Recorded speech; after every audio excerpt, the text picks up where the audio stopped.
Everything is weird.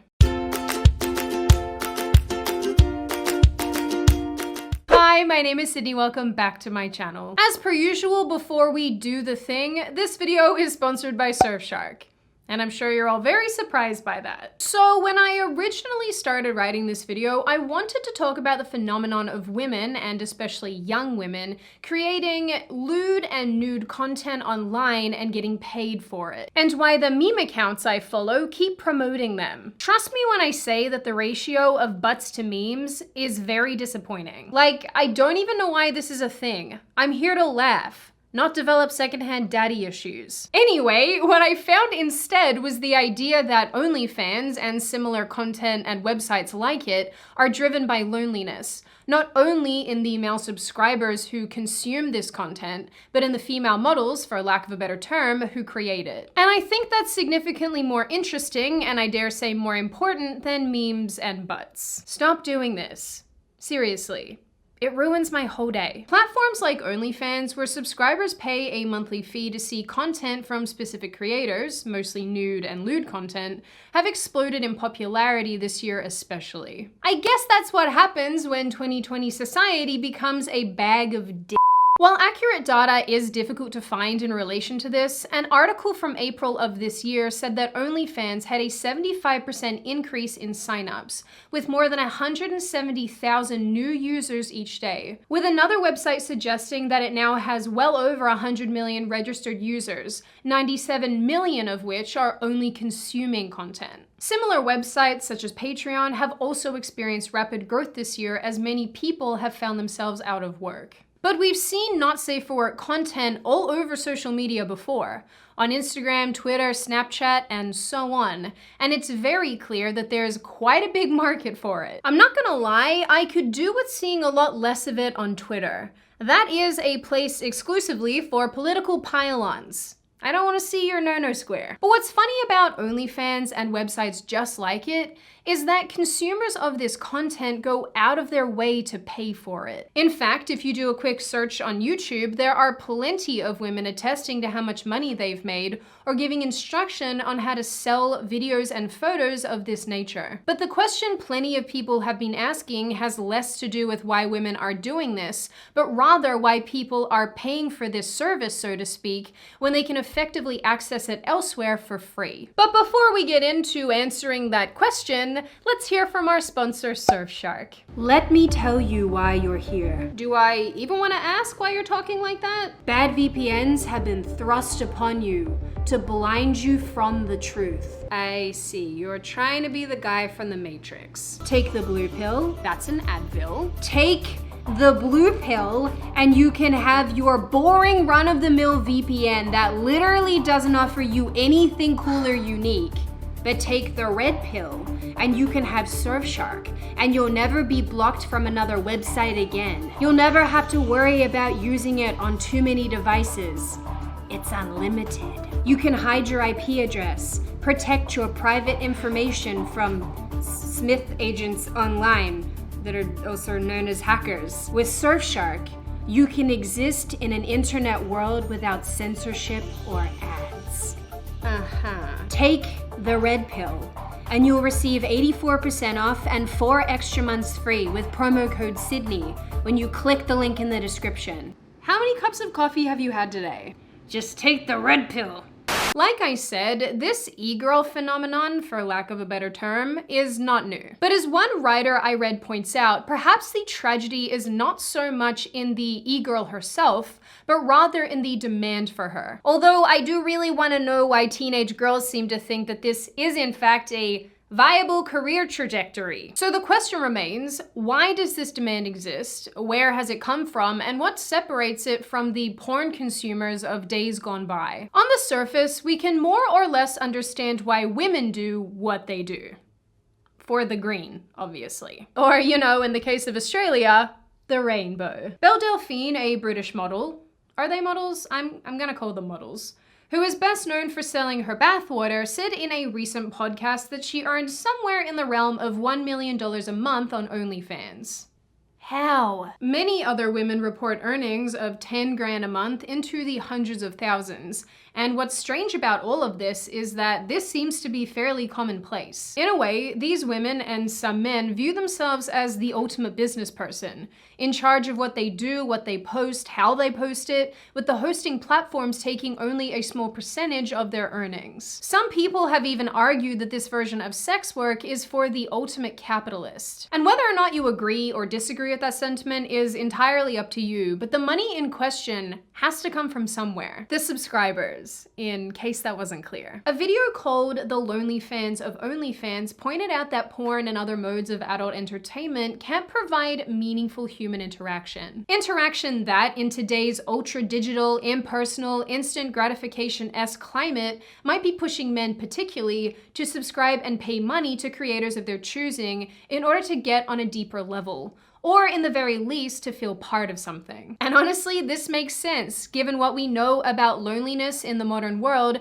and the hyper-skepticism and hyper-criticism that goes into male-female interactions these days. Thank you, Me Too movement. Loneliness has been studied and discussed a lot in recent years. Numbers often point to men as feeling the most lonely. Some suggest that a third of men feel lonely at least once a week. Some put this number even higher. A survey released in early 2020 said that more than 3 in 5 Americans feel loneliness, left out, poorly misunderstood, or lacking companionship.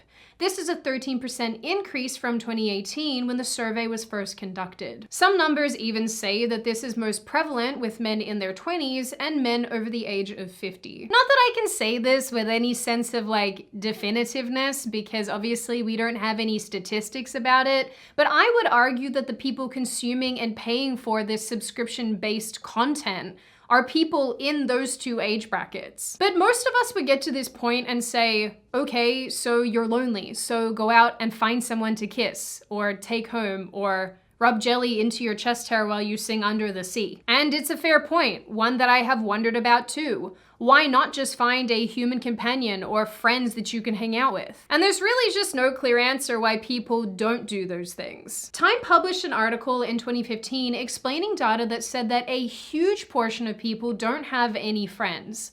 They made a point of saying that adult men seem especially bad at keeping and cultivating friendships. Unsurprising, unless of course you're on World of Warcraft or COD. Do people still play World of Warcraft? I don't know. What's really interesting is that apparently loneliness is contagious. Some research reports that people are more likely to be lonely if someone they're directly connected to is lonely. People who aren't lonely tend to become lonelier if they're around people who are. So to recap, people have no friends and then feel lonely, and then make other people feel lonely so they also have no friends. How on earth did we survive this long as a species? Seriously. But here's where things get a bit weird and circular. The internet makes people feel less lonely while also making them feel more lonely. Being that we're in a society with a lot of people who have zero friends, the internet provides ample opportunity to make connections with very little effort. Take this 2003 survey of almost 300 students, for example. It found that lonely individuals use the internet and email more and were more likely to use the internet for emotional support than others.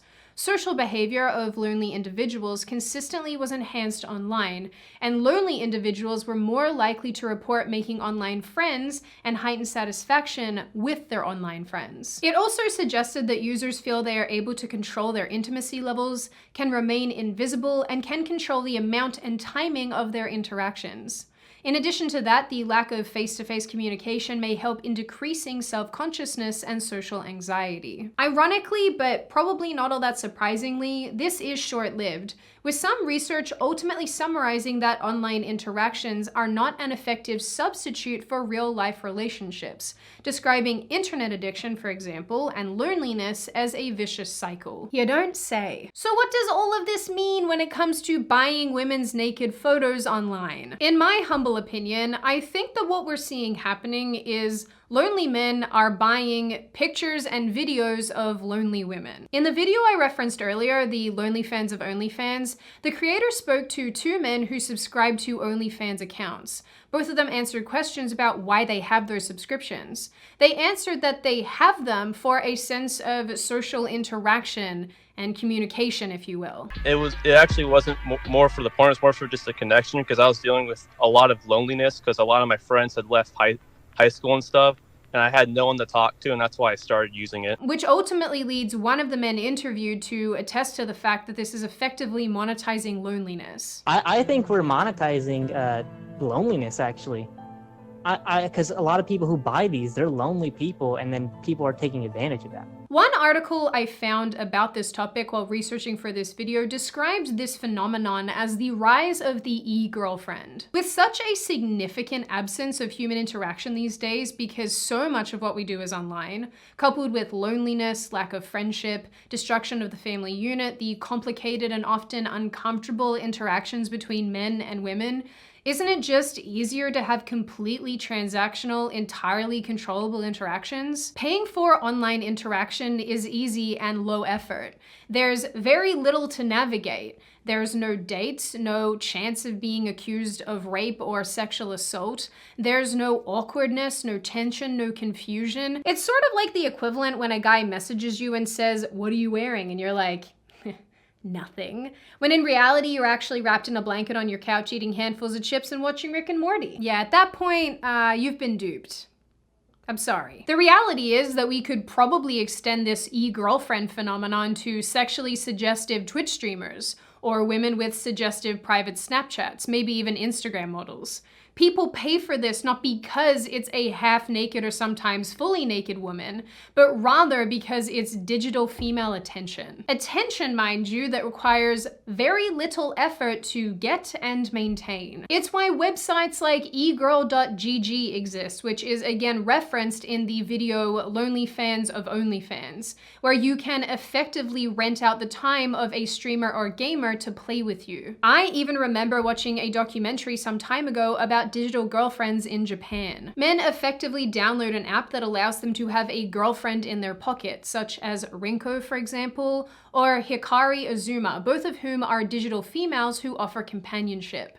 Rinko, as a digital girlfriend, is so popular that she's replacing real girlfriends. Remember that creepy movie Her, where a guy basically dates the AI in his computer?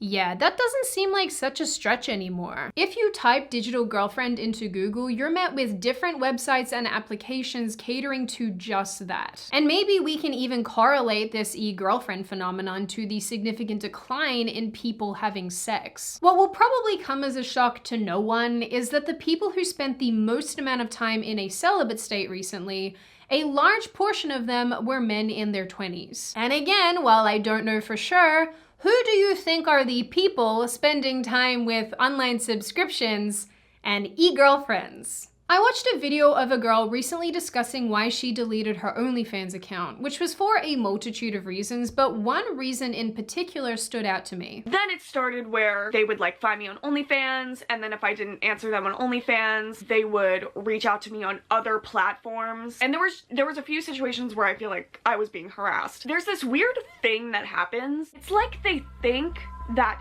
since they see me in a more intimate light, that we somehow have a relationship with each other, even though I have no idea who they are and this is my job. They think that even though that they paid for a photo of me, that I for some reason wanted to send it to them. People really do think that they can just talk to sex workers any type of way. I've even had a few guys ask me out, which, hey, don't do that. I'm sure to some extent, people feel entitled to your time if they think they've paid for it. Some see that attention extending into the real world, and I think it's very different to liking someone's content because you like what they have to say, like you and I might do with YouTubers that we follow, or liking someone's pictures on Instagram and following their account for their gym photos or their beach snaps. I think this speaks to a deeper level than those examples. Rather than those very innocuous examples, this speaks to a deeper want for risk-free attention. But let me give men a rest for a second. Let's talk about the women. Personally, I love meme pages and other accounts that post pictures of people contradicting themselves online because it's really funny. and I'm not sorry about it. But what I've seen posted time and time again is women complaining about being single and not finding a nice man, immediately followed by a call to action to subscribe to their OnlyFans or whatever. Now, obviously, as with a lot of other things in this video, due to a complete lack of statistics on the matter and this being only anecdotal, I can't actually comment on how common or uncommon it is for lonely women to create this kind of content, but I do still think this is an observation worth noting. Although, like I said, not a huge amount of data exists, one survey of 55 sex workers in Melbourne, Australia found that almost 80% of them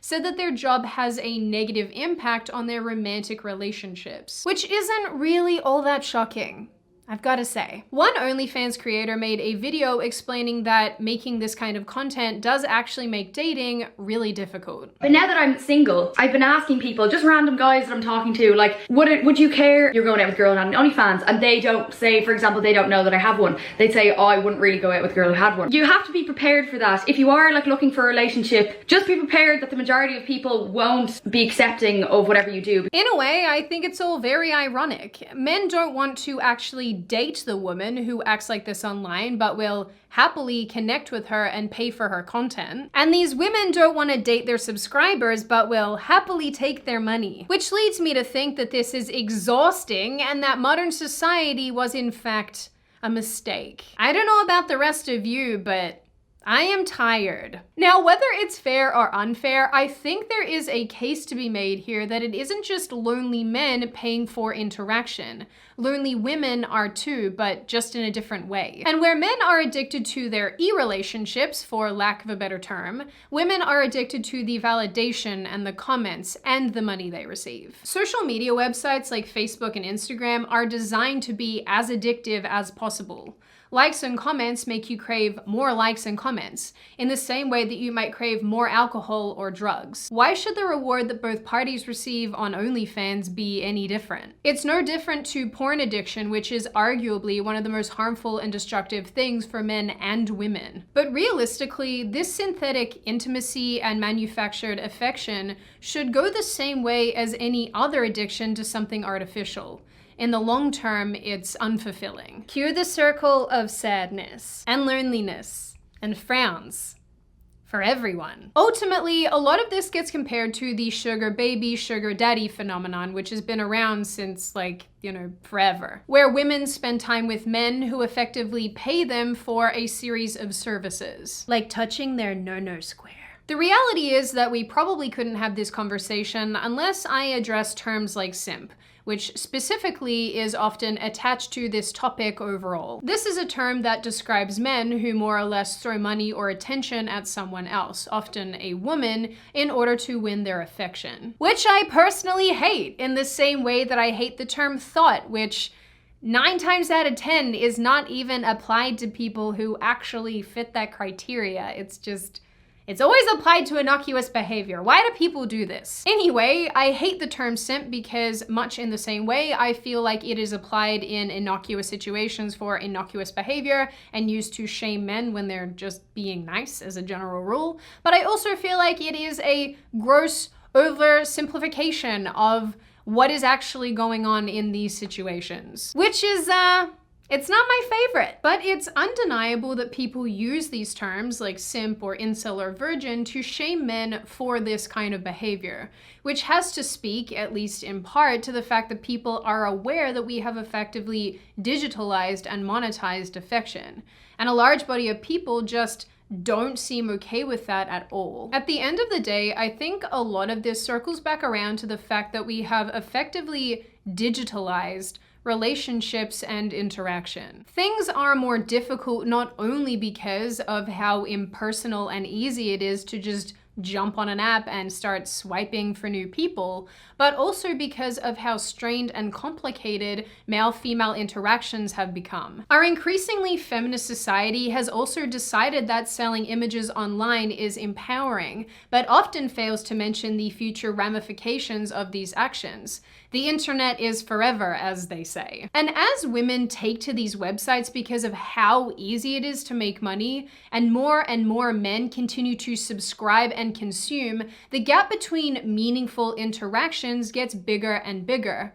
And regrettably, loneliness prevails. Which brings us to one circular situation where everyone is ultimately unhappy and no one feels fulfilled. So basically, the human embodiment of 2020. In any case, if you ask someone like me, I would say that the world of e-girls and e-girlfriends and the men who pay for their remote affection is a pretty grim picture. And in the end, it is very unhelpful to ignore the necessity of good relationships and connections when explaining this phenomenon. And maybe what we should be doing is focusing our attention on the loneliness behind the demand. Now, before I open the floor to all of you, this is just a reminder that you can download Surfshark VPN using the link in the description. When you do, you receive 84% off and 4 extra months free. Now I open the floor to all of you. What do you all think?